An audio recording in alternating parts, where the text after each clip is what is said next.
Okay, let's take a look at this calculation question about changes in percentage change. Let me get my camera over here. Here we go. So here we go on Dow Jones, 7,063, 2001, 09. That's pretty much when it tanked after the recession of late '08, early '09, and things were really kind of desperate. All right. So first of all, we need to talk about what's the current Dow Jones. Now, I'm doing this video on Wednesday, April 13th, 2022.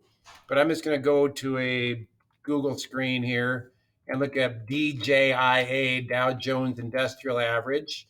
And right now I'm getting oh my gosh, I get these things sometimes. Sorry, DJIA. Thought I had that fixed.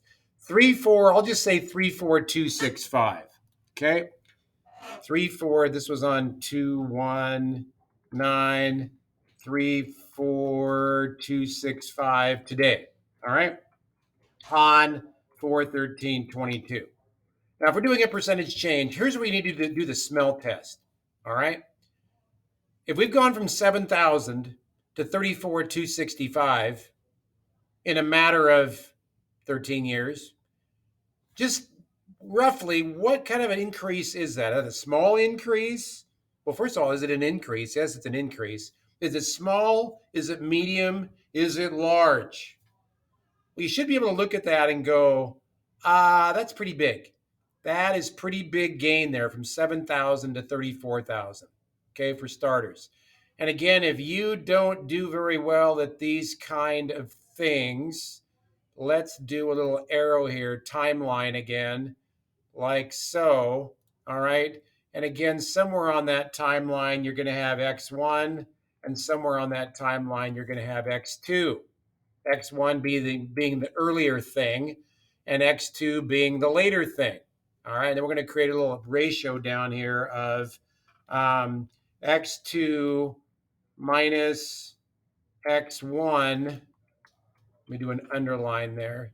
I'm just kind of doing this formatting on the fly, okay? All right. X2 over X1 divided by what? My starting point, X1. X2 minus X1 over X1. And I think you should be able to see that my beginning point was back in 2009. My ending point was today, what it's trading for right now on the market. Again, start with, when you do any kind of a math problem, start by just predicting, by looking at the numbers, predicting that smell test, predicting what's going to happen. When I create my formula, I'm going to say my ending point, 34265, minus my beginning point, 7063. I'm going to have to do this as a parenthesis there, divided by 7063. Okay.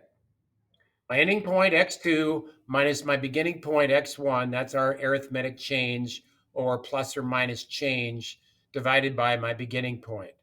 All right. So when I do that, I come up with 3.851388. Correct?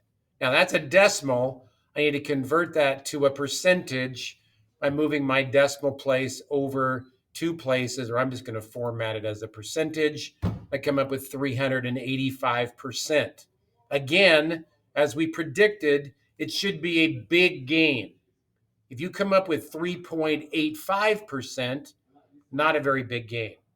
All right. So again, if you struggle with percentage change calculations, set up your timeline, X1, X2, build the formula, drop in the numbers, convert it to a percentage. I hope that's helpful. Have a great day.